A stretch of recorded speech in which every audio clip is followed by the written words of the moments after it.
He came from nothing. A boy from a remote island speaking French with a thick accent, mocked by his peers. Yet within a few short years, this same man would crown himself emperor and bring all of Europe to its knees. How did one man, Napoleon Bonaparte, rise so far, so fast only to lose it all? This is the epic story of ambition, genius, and fatal flaws. A story that proves truth is often stranger and more dramatic than fiction. Born in Corsica in 1769, a year after it became a French territory, Napoleon's early life was unremarkable. He was sent to military school in France, where his outsider status and fierce ambition fueled a relentless drive to succeed. He devoured books on history and military strategy, dreaming of emulating the great commanders of the past. The French Revolution was the spark that lit the fuse of his destiny. While the old order crumbled, creating chaos and a power vacuum, Napoleon saw only opportunity. The revolution tore down the old barriers of aristocracy, allowing talent, not birthright, to rise. And Napoleon had talent in spades. His first real taste of glory came in 1793 at the Siege of Toulon. A young artillery captain, he devised a brilliant plan to capture a key fort, forcing the British and Royalist forces to withdraw. This victory earned him a promotion to brigadier general at the age of just 24. He was on his way. But Paris was a viper's nest of political intrigue. After a brief fall from grace and even a short imprisonment, Napoleon's star rose again when he was called upon to defend the revolutionary government from a royalist mob in Paris. Famously, he commanded his men to fire cannons into the crowd, a whiff of grape shot, as he called it, brutally and effectively crushing the uprising. This act made him a hero to the Directory, the new government, and they rewarded him with command of the French army in Italy. The Italian campaign of 1796 was a masterpiece. Facing larger Austrian and Sardinian armies, Napoleon's tactics were revolutionary. He moved his army with lightning speed, striking at the weak points between his enemies, defeating them one by one before they could unite. He was a master of logistics, of inspiring his weary and poorly supplied troops with promises of honor, glory, and riches. He wrote his own dispatches back to Paris, carefully crafting his image as an invincible military genius and a liberator of the Italian people. He returned to France not just as a general, but as a national hero, the most popular man in the country. But the Directory grew wary of his ambition. To get him out of Paris, they approved his audacious plan to invade Egypt. The idea was to disrupt British trade routes to India. While the expedition started with a victory at the Battle of the Pyramids, it ultimately ended in failure. The British Royal Navy, under Admiral Nelson, destroyed the French fleet at the Battle of the Nile, trapping Napoleon and his army. While stranded, Napoleon learned that the government back home was weak, corrupt, and on the verge of collapse. Seeing his chance, he abandoned his army and secretly sailed back to France. He arrived in Paris to a hero's welcome, the public conveniently forgetting the disaster in Egypt. He found a country ripe for change. On the 18th of Brumaire, November 9th, 1799, Napoleon, along with his allies, staged a coup d'etat. It was a messy, almost farcical affair, but it succeeded. He overthrew the Directory and established a new government, the Consulate, with himself as first consul. At just 30 years old, Napoleon Bonaparte was the most powerful man in France. He promised order, stability, and an end to the chaos of the revolution. As first consul, Napoleon proved he was more than just a general. He was a brilliant administrator. He centralized the government, reformed the banking system, and streamlined the tax code. He healed the deep wounds of the revolution by welcoming back émigrés and making peace with the Catholic Church. His most lasting achievement was the Napoleonic Code, a comprehensive legal framework that guaranteed property rights, religious freedom, and equality before the law for all male citizens. It was a revolutionary document that swept away centuries of feudal laws and became the basis for legal systems across Europe and the world. France was thriving under his rule. He built roads, bridges, and canals, and the economy stabilized.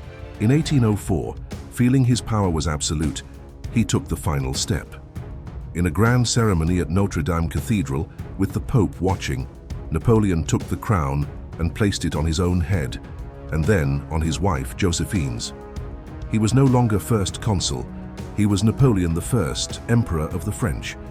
His coronation marked the beginning of the Napoleonic Wars.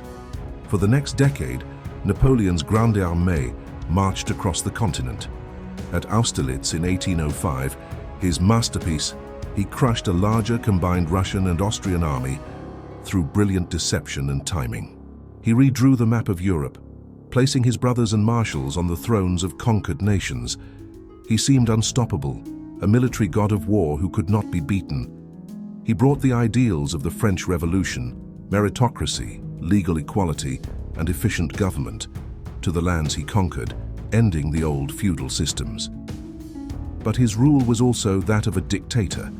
He imposed heavy taxes, conscripted soldiers, and suppressed any opposition with a secret police force.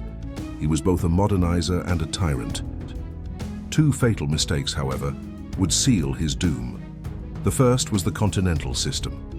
In an effort to cripple his most stubborn enemy, Great Britain, Napoleon forbade his allies and conquered territories from trading with them. But this blockade backfired. It hurt the economies of European nations more than it hurt Britain, whose powerful navy controlled the seas and found new markets. This bred widespread resentment against French rule. The second and more catastrophic mistake was the invasion of Spain, which turned into a bloody, years-long guerrilla conflict, the Spanish Ulcer, that drained French resources and manpower. The beginning of the end was the disastrous invasion of Russia in 1812. Annoyed by the Tsar's withdrawal from the continental system, Napoleon assembled the largest European army ever seen, over 600,000 men, and marched on Moscow. The Russians, however, refused to give him the decisive battle he craved. Instead, they retreated, burning their own villages and crops, adopting a scorched earth policy. Napoleon captured a deserted and burning Moscow, but with no supplies, and the brutal Russian winter approaching, he was forced into a horrifying retreat. Harassed by Russian partisans and decimated by starvation and the freezing cold, the Grande Armée was annihilated. Fewer than 100,000 men staggered back out of Russia. Napoleon's aura of invincibility was shattered.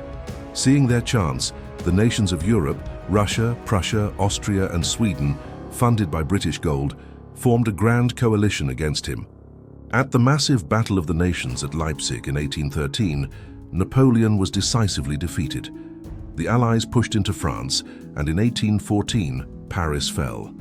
Napoleon was forced to abdicate. He was exiled to the tiny island of Elba in the Mediterranean. The Bourbon monarchy was restored to France. It seemed the epic story was over. But Napoleon had one last act. In March 1815, less than a year after his exile, he escaped Elba, landed in France, and began a march toward Paris. The soldiers sent to arrest him instead flocked to his banner, shouting, "Vive l'Empereur!" He regained the throne without a single shot being fired, beginning a period known as the 100 Days. The Allies, stunned by his return, quickly mobilized their armies once more. The final showdown came on June 18, 1815, near the small Belgian village of Waterloo.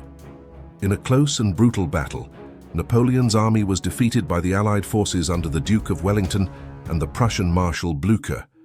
His gamble had failed. This time, there would be no comfortable exile. Napoleon was sent to St. Helena, a remote, windswept rock in the middle of the South Atlantic, thousands of miles from Europe. There he spent his last 6 years dictating his memoirs, crafting the legend that would outlive him, before dying in 1821 at the age of 51. So how do we remember Napoleon? Was he a hero who spread the ideals of the revolution across Europe, or a tyrant whose ambition led to the deaths of millions? The truth, as always, is complex. He was a man of incredible genius, a brilliant military commander and a visionary administrator.